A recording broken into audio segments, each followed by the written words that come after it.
De volta com boa vontade de entrevista, conversando com o professor João César de Castro Rocha, de literatura comparada da UERJ, falando sobre Oswald de Andrade. Professor, a gente sabe que a Semana de Arte Moderna foi realmente um passo decisivo para o modernismo, né? E apesar das críticas, dos obstáculos, a semana atingiu o seu objetivo? Atingiu. O primeiro objetivo da Semana de Arte Moderna era um objetivo iconoclasta e polêmico, ou seja, era apresentar para um público mais amplo os ideais modernistas que implicavam uma crítica da literatura que eles consideravam ultrapassada, a literatura parnasiana e simbolista. Neste sentido, o primeiro objetivo foi plenamente cumprido. Havia um segundo objetivo, que era muito mais ambicioso, e esse segundo objetivo se referia ao desejo de reformular o conjunto da cultura nacional. Ou seja, além de apenas combater uma literatura e uma arte que se consideravam ultrapassadas, o modernismo pretendia oferecer para o país um modelo novo de cultura. Certo, quer dizer que o novo estava sempre presente em todas as manifestações, Sim, né? Necessariamente. E quanto a Oswald de Andrade, né? Ele foi um dos ícones desse movimento.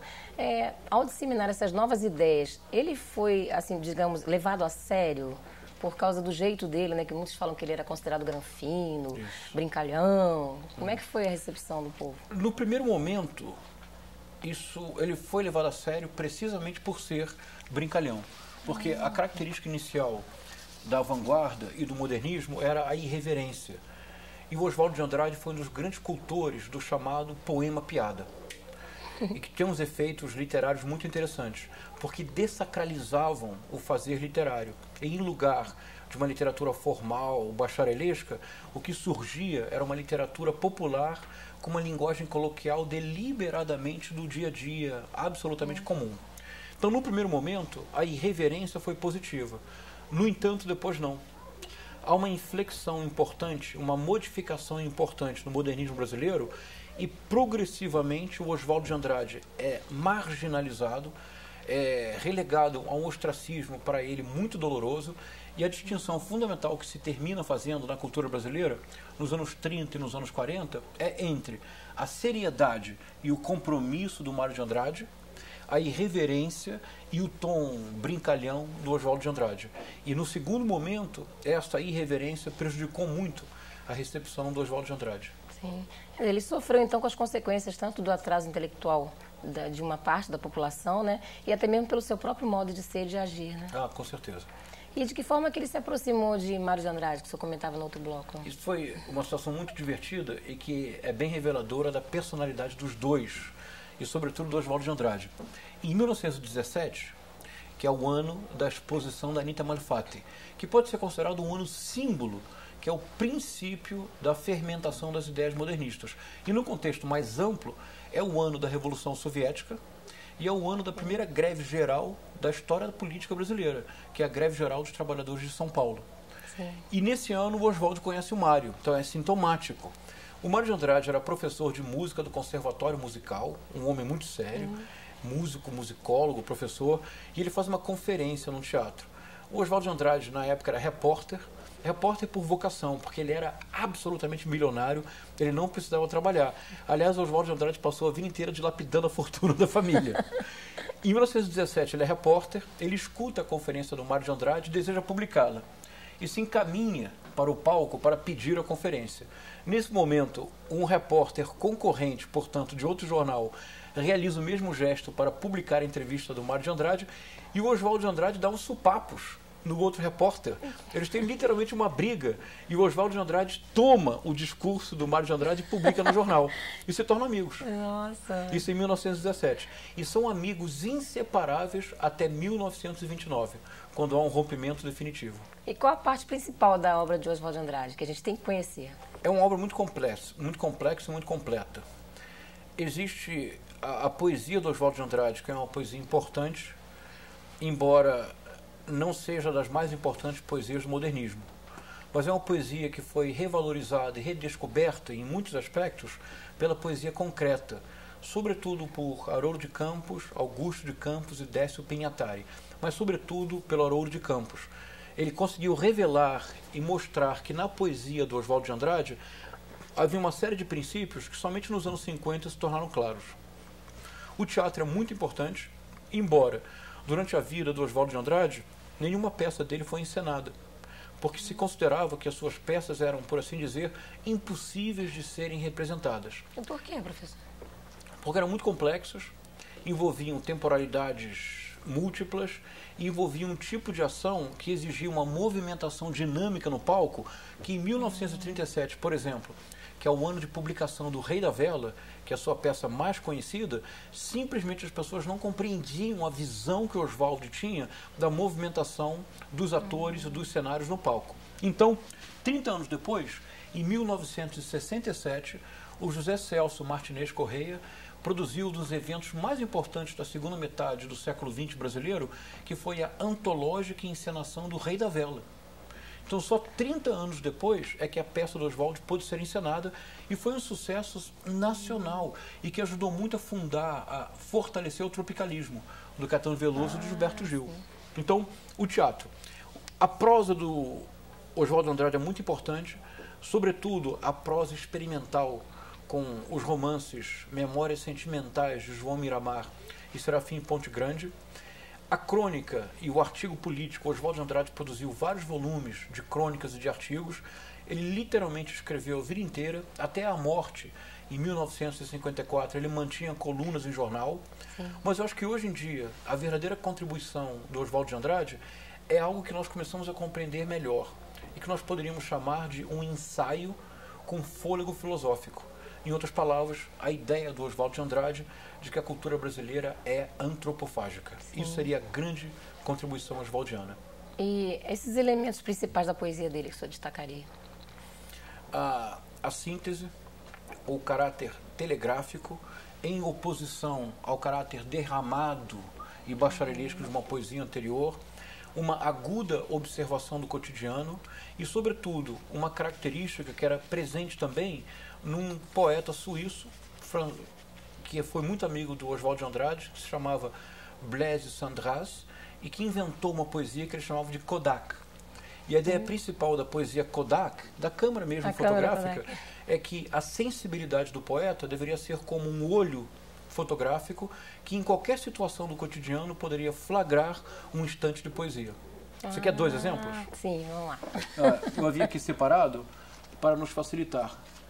Um exemplo que todos vão reconhecer e muitos vão pensar que é uma música do Caetano Veloso. E, de fato, o Caetano Veloso musicou.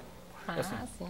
no pão de açúcar de cada dia, dai-nos, Senhor, a poesia de cada dia. Tem um ritmo que é bastante sugestivo e, ao mesmo tempo, revela que a poesia pode estar nos elementos mais inesperados. Pode estar no pão de açúcar, pode estar na esquina. E há uma interessante associação que ele faz no pão de açúcar de cada dia. Cada dia. Ou seja, a montanha, a natureza, as relações, as pessoas estão sempre aí. O que é necessário é descobrir o quê? A poesia de cada dia. Então essa é uma característica muito importante da poesia do Oswald de Andrade. Tem até uma certa musicalidade mesmo, né? Todos reconhecem a música do Caetano Veloso, não é? Sem dúvida. Já fica... E é uma musicalidade muito forte. Um poema que são só 2 versos, apenas 2 versos. O poema se chama Adolescência e expressa um pouco essa capacidade sintética, telegráfica, de ir diretamente à essência das coisas.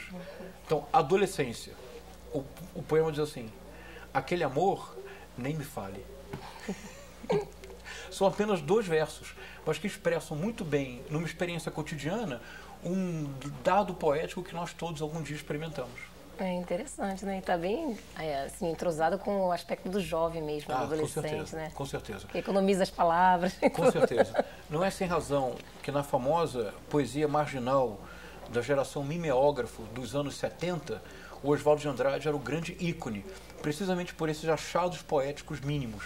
Certo. E para terminar, né, a gente está chegando ao final do nosso bate-papo, eu queria que você deixasse dicas, né, para educadores, professores que querem incentivar mais ainda seus alunos a conhecerem mais a obra de Oswald de Andrade e a contribuição, claro, que ele deixou para a nossa literatura. Um poema para terminar, então. Eu vou ler apenas 2 versos do poema. E esses 2 versos já revelam a possibilidade. Há uma poesia no Brasil que qualquer criança conhece, que é a Canção do Exílio. Minha terra tem palmeiras, onde canta o sabiá. As aves que aqui gorjeiam, não gorjeiam como lá. Não há ninguém no Brasil que não conheça, não é verdade? Sim. Veja o que fez Oswald com esse poema. E veja o que um professor poderia fazer. Sugerir que os alunos fizessem os seus próprios poemas com o mesmo procedimento. Então veja, eu vou ler a quadra do Oswald de Andrade, depois comparamos, rapidamente. Diz o Oswald de Andrade: minha terra tem palmeiras, onde gorjeia o mar. Os passarinhos daqui não cantam como os de lá. É genial, porque onde diz o Gonçalves Dias, minha terra tem palmeiras, ou seja, uma natureza idílica, um trópico fantasiado, a própria perfeição, o jardim do Éden na terra. Minha terra tem palmeiras, onde canta o sabiá. Diz Oswald de Andrade, minha terra tem palmares. Ou seja, o quilombo dos palmares. O Oswald de Andrade, com uma única palavra, altera todo o poema. Porque agora não é uma natureza idílica, agora é a história, palmares. Mas não é uma história ufanista, é uma história da repressão, é uma história dos escravos que se rebelaram da resistência à opressão.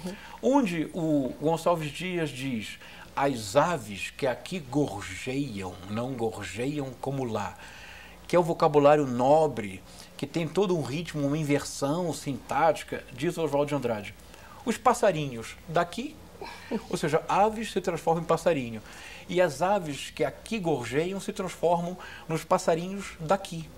Não cantam como os de lá. Então, o que faz Oswald nesse simples verso é tomar um poema icônico da cultura brasileira e com uma simples alteração de palavra, palmeiras por palmares por palmeira, e colocando a ordem sintática usual. Em vez de dizer as aves que aqui gorjeiam, ele diz os passarinhos daqui.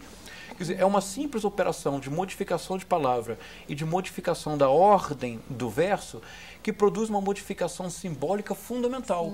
Não é mais um Brasil idealizado, é o Brasil real do estudante. Porque muitos dos estudantes das escolas públicas brasileiras nunca viveram numa terra de palmeiras, mas sim sabem muito bem que a sua terra tem palmares. Com certeza, faz parte da nossa história. Professor. Exatamente.